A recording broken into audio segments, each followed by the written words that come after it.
because as an author, you don't know ever when something, one statement, one quote, one paragraph, a character is going to become so important to a reader that they are going to start interpreting the events in their life through that lens. Welcome to A Book and a Dream with Megan O'Russell, an author's adventure in writing, reading, and being an epic fangirl. Hello, my name is Megan O'Russell, and welcome to episode 50 of A Book and a Dream. Now, first of all, thank you for sticking around for 50 episodes. A lot of podcasts don't even make it to 20, so look at us go. Whoop, whoop, here's to the next 50 episodes. I wanted to talk to you a little bit today about politics. I know we haven't had enough of it, right? No, but seriously. There is so much political content within YA books that we don't even notice, or that we notice and we try to interpret and maybe we're like super off, but who's to say? Most authors will never tell you.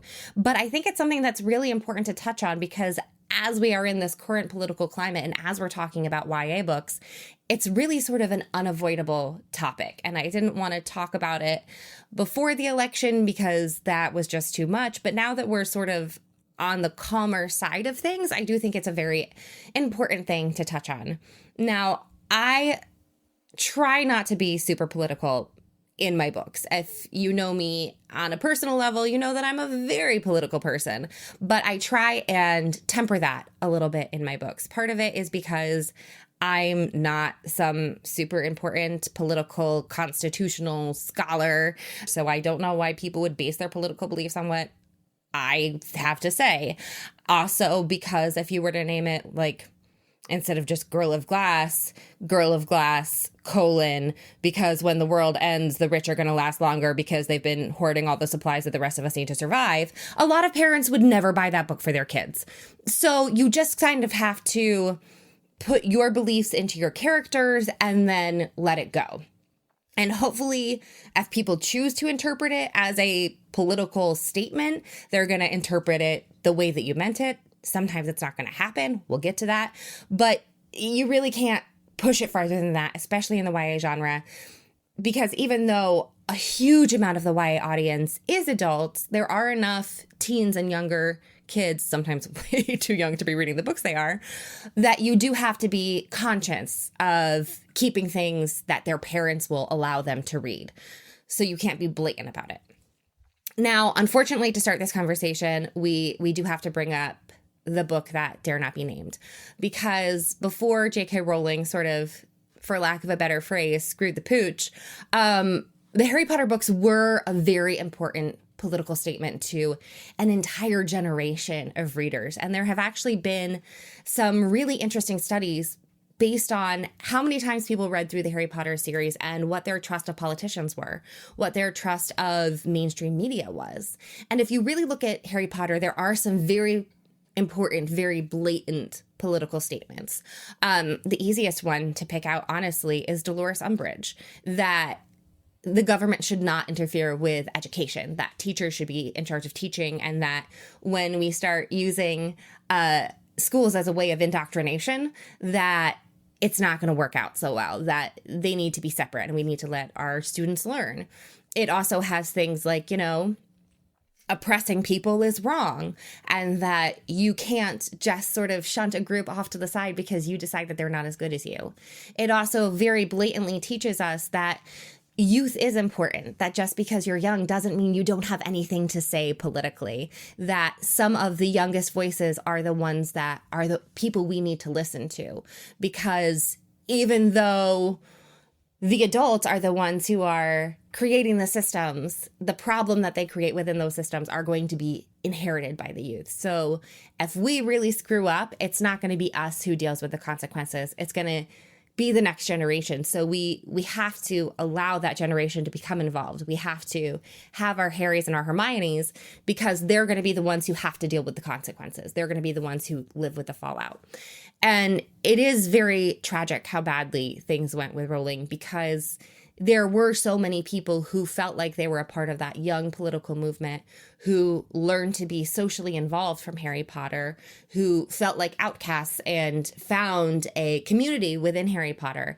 And Rowling did an incredible amount of damage to a very vulnerable community. And I hate mentioning the books now because everyone needs to sort of deal with the ramifications of her statements in their own way.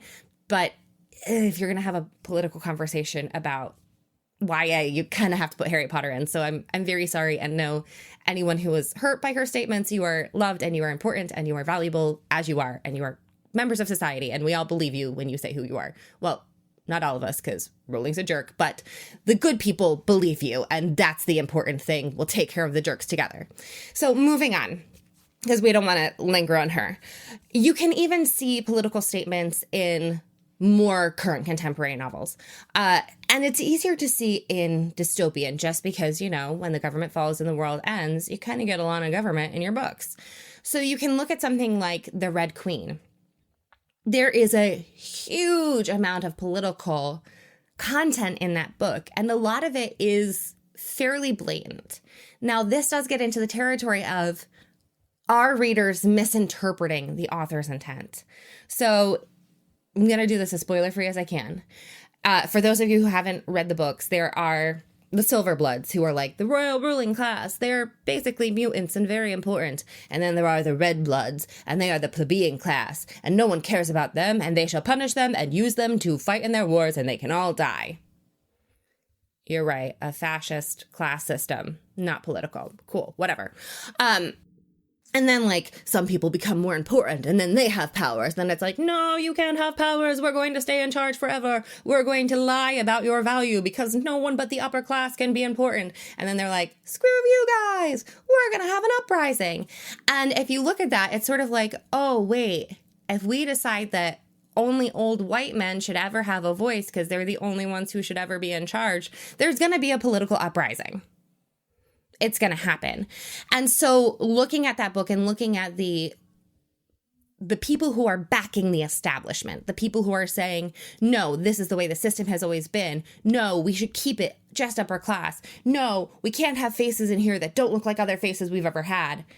It gets super reminiscent of current politics. And so there is the statement of it is the voices who haven't been heard that are going to rise the loudest in the end, because they are the ones who are the strongest from having come up from these horrible places.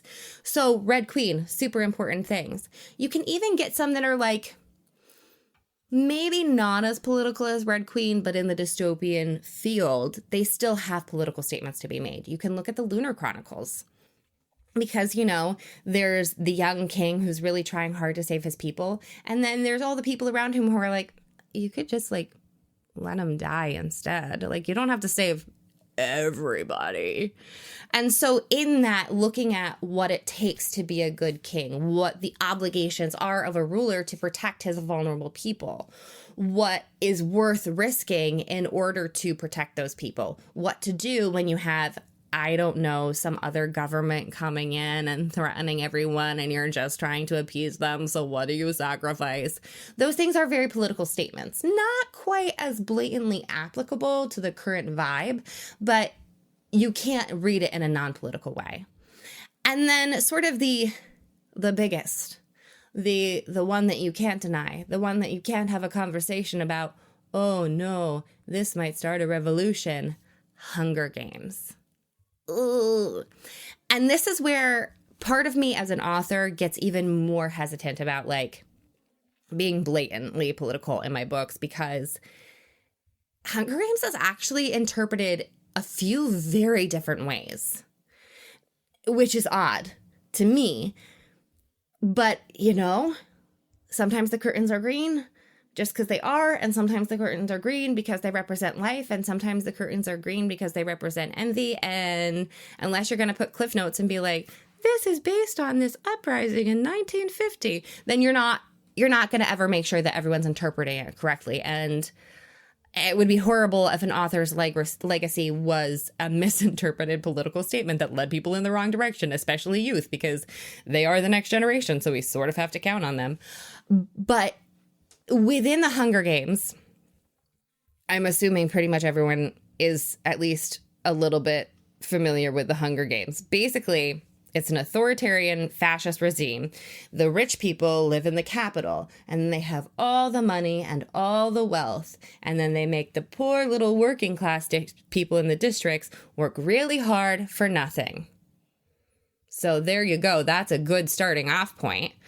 And so they reward the poor people when they take their children away and make them fight to the death as payment for past political crimes. And by past political crimes, they mean having an uprising because the capital kept all the money and let people starve. And the starving people said, we don't want to starve anymore.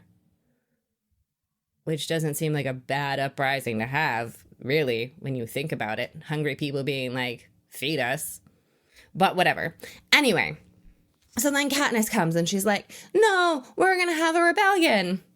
And there really isn't, in my opinion, there really isn't a way to look at the Capitol and say, oh, this is justifiable.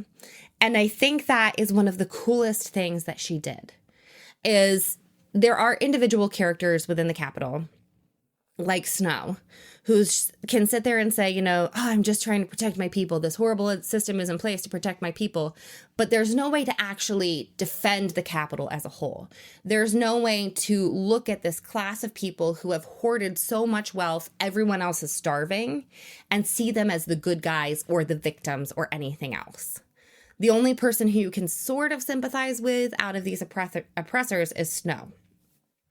And then whether you interpret the uprising from Katniss and everyone else as, a political reckoning against big government, or if you look at it as a class war and an uprising against a fascist regime, it can be interpreted different ways. But really, you can't say, oh, the Capitol is made of good people who are just trying to hold on to what they have. No. It is a political statement with a multitude of interpretations. But what makes it more important and more fascinating to really look at is that she doubled down. Recently this year, she released The Ballad of Songbirds and Snakes. Now, I was a little hesitant. I'm not a huge, I'm going to go back in and just, pop out this origin story, which I know was really funny coming from me. But generally speaking, once I have a character's full arc, I don't need to go back. And there were some things that I didn't necessarily enjoy about Ballad of Songbirds and Snakes. I was not super fond of how much little origin nuggets she was placing. So this is how this began and this is how this began. And oh, that thing, here it is. There was a little bit too much of that for me, even as a Hunger Games fan. So, but what I really appreciated was that she doubled down on her theory of class problems, really. So the book takes place pretty soon after the war that began the Hunger Games. It's focused on Snow, which you can tell from the back cover, so that's not a spoiler. And it looks at the early Hunger Games and the pain of the Capitol. And even then, there really isn't a way to justify what they're doing. From the beginning, there really isn't a way to say, oh, and these random kids should totally die because of this. Oh, it's our right to watch their suffering. There is no moment in the book where you're like, oh yeah, those kids should totally die. Yeah, we should punish younger generations for the crimes of the past. That's a great idea. There never is that moment. And it really knuckles down with the interpretation of how do we look at the people who have so much, who are abusing the people who have so little? And do we get to continue the abuse of the people who are literally asking for food, for the ability to care for their children, for their right to live a peaceful life? Do we get to punish them because we don't like how they're asking for it? And it's really amazing the complete and utter definitive no that she gives. No, we do not get to oppress people because it's convenient for us. No, you don't get to decide that you want to hurt people because you don't like the fact that they want their kids to survive. no, you don't get to decide that some people don't deserve human rights because they don't act or look like you. It's so definitive. And I've never, gotten to have a conversation with Suzanne Collins. She's very fancy and I'm sure she's very important and busy. But it's amazing that there is this whole trilogy with 4 movies that some people are like, no, it means this. No, it means this. And then there's just this book slapped on the table that's like, no, it means being an authoritarian that kills kids is wrong. And there is no origin story that can justify it. It's just wrong. And they're psychopaths and they're murderers. Have some tea. And I think that that is so admirable, especially in the YA genre. And honestly, I think a lot of authors could not have gotten away with it. If The Hunger Games had not been so successful, well, first of all, it wouldn't have had so many conflicting interpretations. And, there wouldn't have been young kids walking around with guns being like, but it's like The Hunger Games. I'm going to go out and defend myself. And people being like, actually, no, that's illegal. You don't get to do that. But anyway, because it got so important, she had the ability to say, this is the statement. Otherwise, people wouldn't have been listening, but because she had a 4-movie franchise and, she was Suzanne Collins, she can smack that book on the table and say, like, oppression is wrong, authoritarian regimes are wrong, fascism is wrong, and there is no correct interpretation where fascism is correct. No, it's always bad. And just slide that book across the table.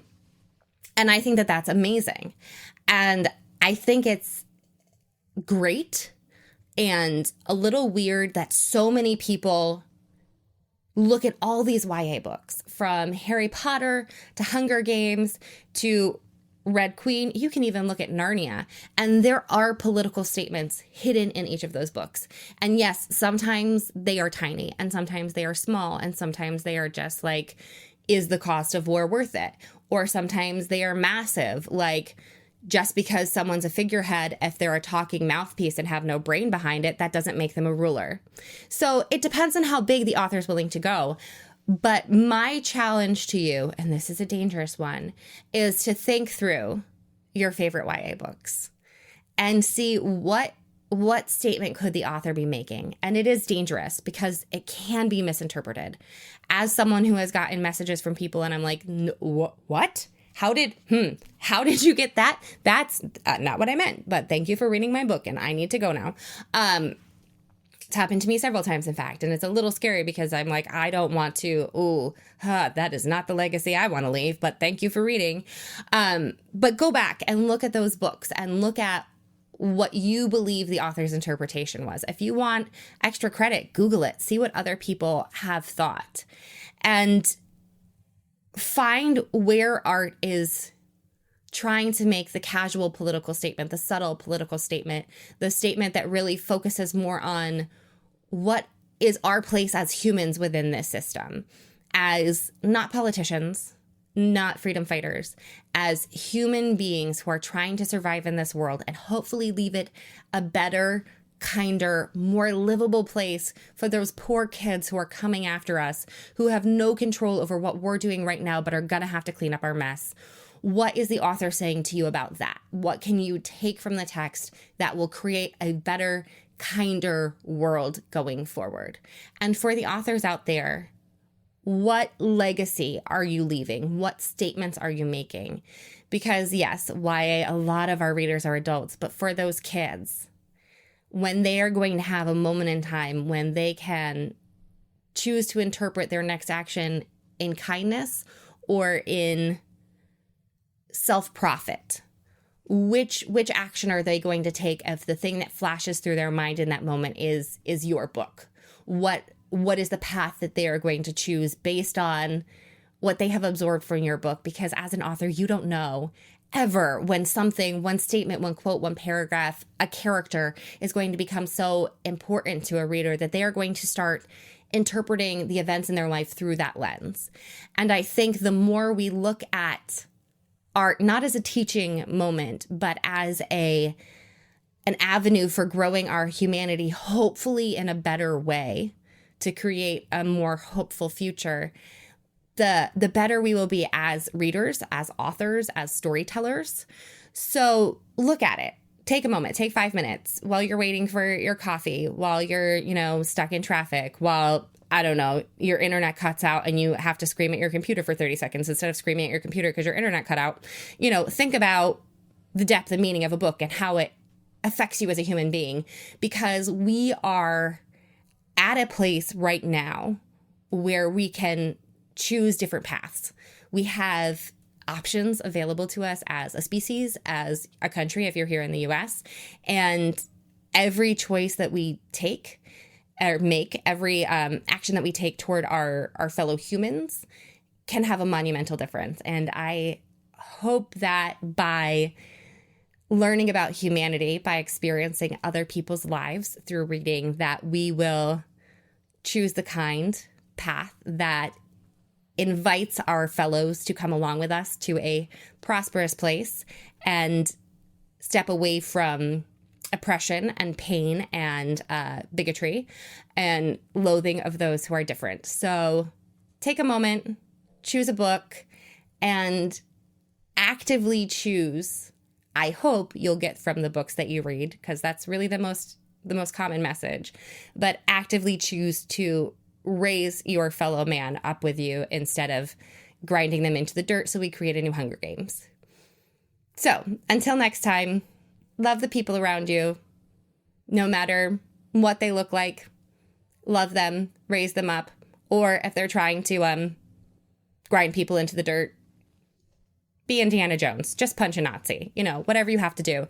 But for the people who need help pick them up, because it's been a hard time and they need a little love. Until next time.